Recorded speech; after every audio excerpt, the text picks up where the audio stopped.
wilderness fishing. Here now, paddling along in the wilderness, rods at the ready.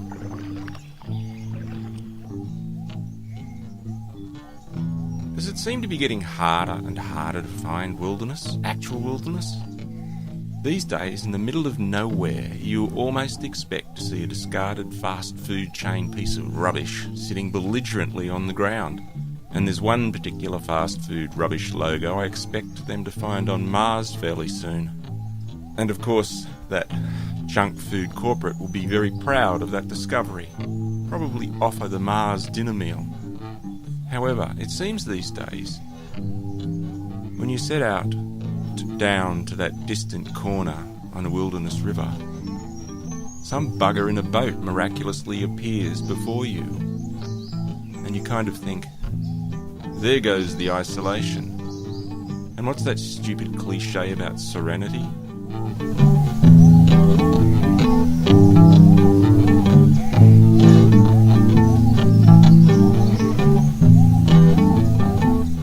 Now, when another stretch of coastline gets turned into a replica of a suburb of Sydney or Melbourne, it kind of makes you wonder, why do people leave their suburb to holiday in a carbon copy of that suburb produced on a distant coastline?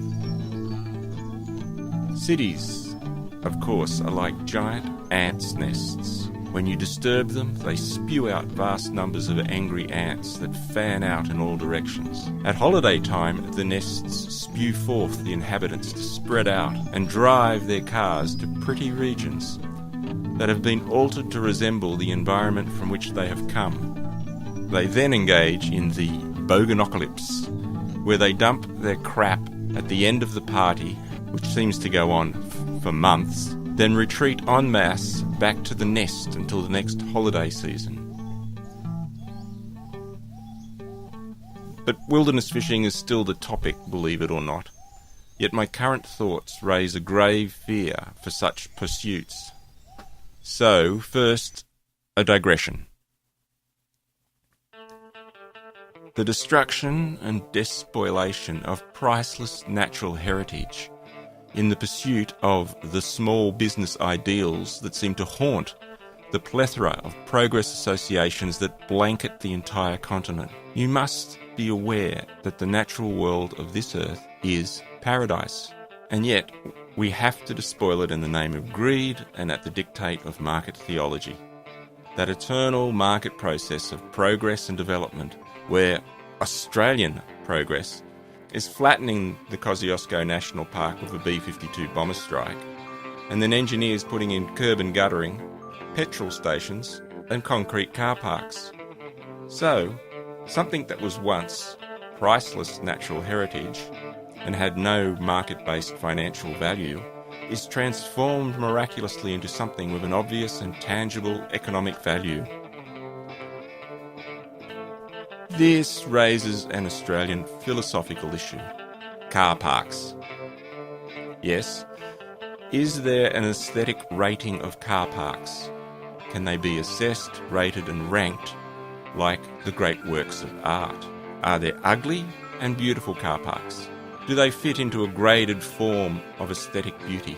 Let's face it, they can be seen in a crude sense as the icon of progress and development. Car parks symbolise the ease and comfort to which the average family can drive to and visit a progressively blighted landscape. But are there beautiful car parks? Well, we as Australians love them, otherwise there wouldn't be so many. For car parks have the same tangible, hard-edged, utilitarian value as forests could have. We adore car parks for their practicality and utility. And we, as solid business-minded folk, seek to create practical forests. What is a practical forest? One that's been exploited. Or perhaps I should say, logged. For what harm could logging perpetrate to an ecosystem or the biosphere? If we aren't using the forest, then it doesn't have the kind of use value that a car park has. Take a forest with, say, 1,000 species of flora and 800 species of fauna. Log it completely. It grows back with roughly 200 species of flora and 50 species of fauna, but it ends up being dense and thick, so it's as good as new. If it grows back, it's fine, except for the phantom flora and fauna limbs. You once had 4 limbs, and you now have 2. 2 is as good as 4. Developer's logic. Like that great anthemic Australian joke that the first thing that goes up at a new progressive development is the tradies' loo. And us Australians love progress and development, from endless TV programs on home renovations, to the trumpeting of new products, to double-page colour spreads of a new inner-city upmarket rich people's housing commission development or retirement village. On the coat of arms, notice the word Australia. It's actually an ancient Greek word that means to develop or die. So, where does that leave my favourite wilderness fishing spots? It's that demand for entertainment anywhere at any time that I fear, as entertainment is often a code for all of the awful forms of development that occur across the continent. For example, it's the spirit of Australian tourists let loose, going overseas, gawping at poverty, while taking selfies and demanding that they be given a good time, as they've paid top dollar for it. Australians can be at a place outside of their middle-class existence, where the local people are having a tough, grinding, almost miserable time, and the good Aussie will still demand that they are provided with a good time. And if they don't get it, they dummy spit, pout miserably, or simply rage. I don't want my favourite wilderness fishing spots turned into rubbish heaps or car parks. I don't want to go fishing in a car park, even if that is Australia's definition of progress and a product of the pursuit of Australian development. This is what I want. And at this place, the fishing is exquisite, because the untouched natural habitat is breathtakingly beautiful. It provided colours which the artist's palette cannot reproduce, textures which sculptors would salivate or drool over, and shapes that would inspire mathematicians. Despite all of this majestic beauty, dinner was still to be hunted down. It was either fresh fish or boil and heat packet food, and there's obviously no choice there. Of course, when we're out and about hunting dinner, it's very easy to be sidetracked into exploring the unimaginable. And dinner was close.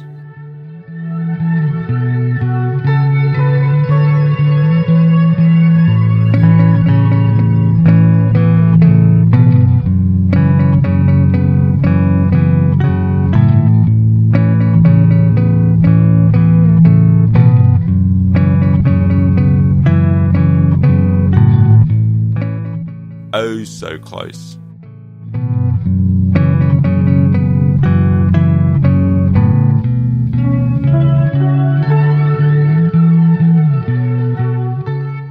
And Annie caught a fish.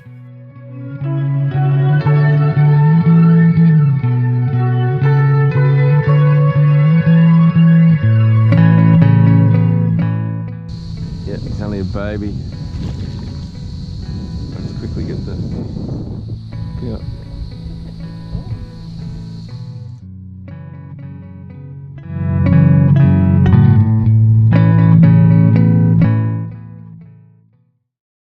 But still, the pan was empty, and the packet slurry was potentially going to be disappointing fare in the surrounds of such beauty.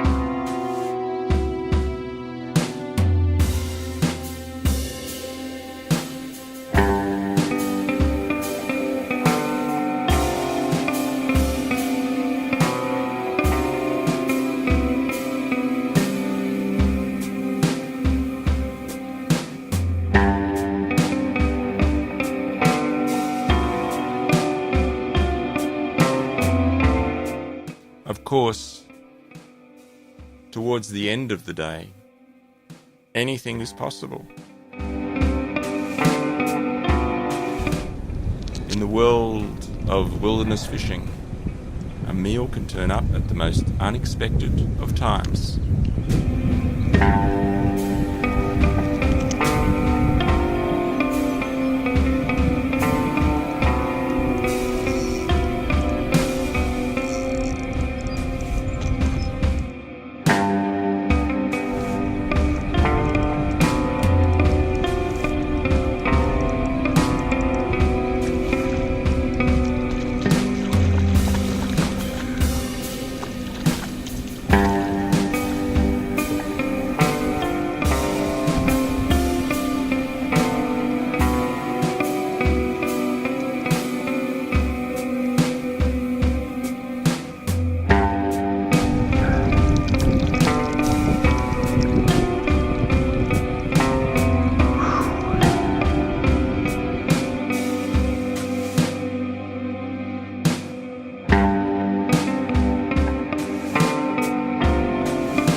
This is what I like to visually wallow in.